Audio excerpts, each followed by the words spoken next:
Last month, the Quad Cities Chamber announced the creation of an internal organization called Grow Quad Cities. It says that will help build upon success the Chamber has already had. The Chamber says expansion projects last year had a $122 million impact to our area. It also touts that the QCA Metro ranks third amongst most diversified metro economies in the country as of 2020. Plus, Davenport ranks as the #1 Midwest city for millennials as of 2022, with the cost of living 11% below the U.S. average. Now, despite being built on industry, the new head of the Quad Cities Chamber has a different vision for the future of our area. This week, we sat down with Peter Tokar to discuss his vision for the Quad Cities. And joining us now is Peter Tokar. Peter, thanks so much for taking the time to chat with us this week. Happy to be here. Yeah, you've been in town now for about a year, almost? Almost a year. Okay. About 8 months. 8 months. Coming up on a year in January. Okay. Take me back then to last January, I guess, and Sure. you're kind of assessing the Quad Cities a little bit. What did you initially see as, hey, the Quad Cities is doing this so well that maybe made it attractive for you to come, but also perhaps what were some of the opportunities that you saw immediately when you got here? Sure. So actually, I had visited the Quad Cities during my interview, and that's when kind of my wife and I said, "Wow, this is really a place that we could see ourselves." Prior to learning, interviewing for the Quad Cities position, we had not heard about the Quad Cities, and one of the things that was a recurring theme when we kept hearing from people is, "Oh, it's the best kept secret of the Midwest," and so I'm like, "Well, I hope people realize I'm here to blow the lid off that secret," because from what we saw was just a city that had a lot of culture, a lot of arts, a lot of entertainment, a lot of outdoor activities, a lot of really different things that really appealed to our family.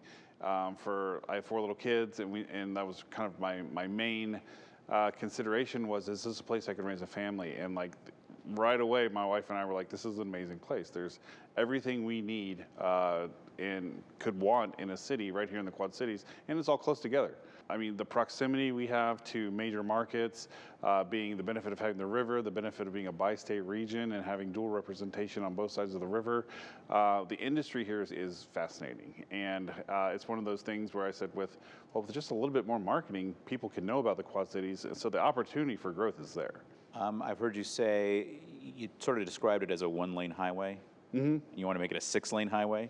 Yes. What does that mean? What does that look like in a practical sense? Economic development is really what grows the region. That's what provides new GDP, more jobs, more companies here. That's what really helps the economic prosperity of the region.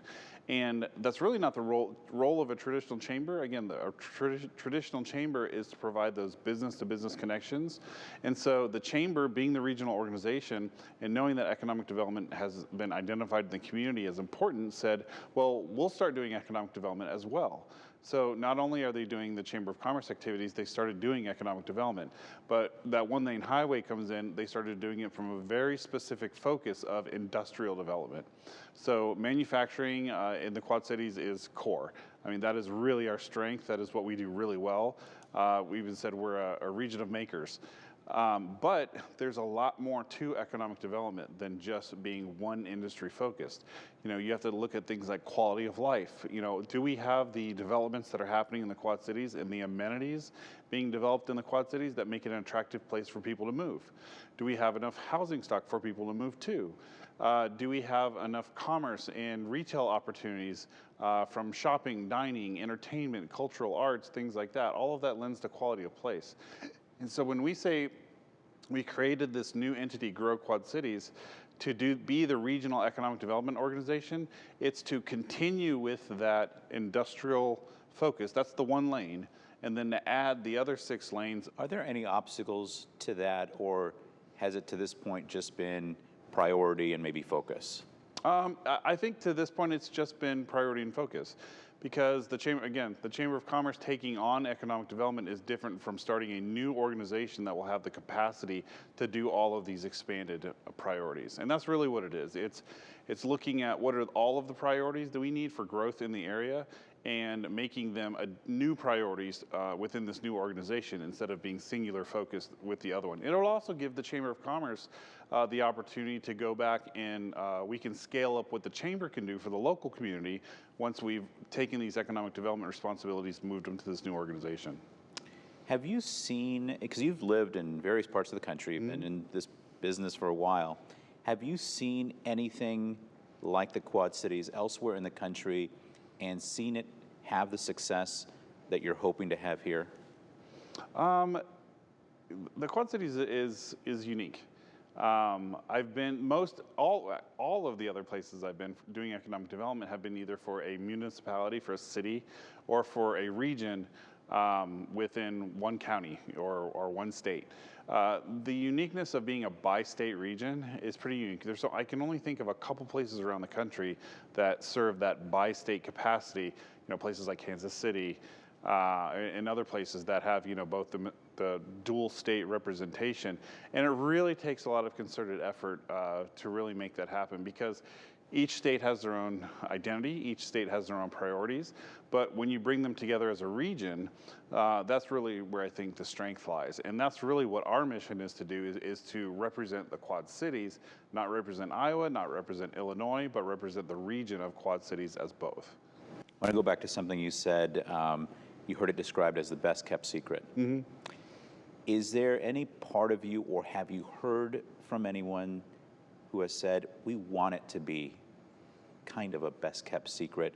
We don't necessarily want to see exponential growth, or we like this kind of cozy environment? There's always that element that, you know, preserve the community that you have.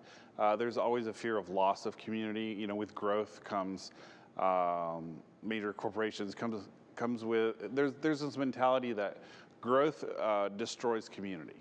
And that doesn't have to be that way, because the way I've always looked at economic development is you start first with what are the priorities of the communities and go from there. You don't try to cram development just for the sake of development. You want to say, well, what does the community need? What are you looking for? And then you go to those people and say, like, well, what's missing? If you could improve on the community, what would you add? And then say, well, we would love to have X, Y, Z. I'm like, well, that's growth. See, and you have to explain it in a way that where they understand how growth can be a positive thing and not a negative thing, and how it can benefit and enhance the community and not take away from it. What is maybe the first or next milestone that the Chamber reaches that's going to get you really excited? Well, I'm excited as of 2 weeks ago when we announced Grow Quad Cities. That was something that I was brought in to do with my economic development background. They said, we want you to help put together a regional economic development organization. And putting together an organization can take years to do.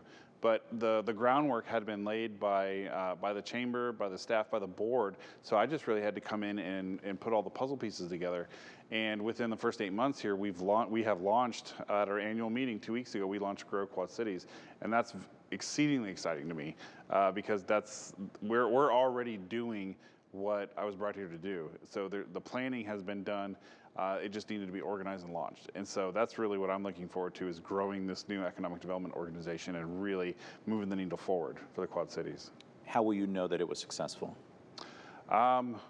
We'll see.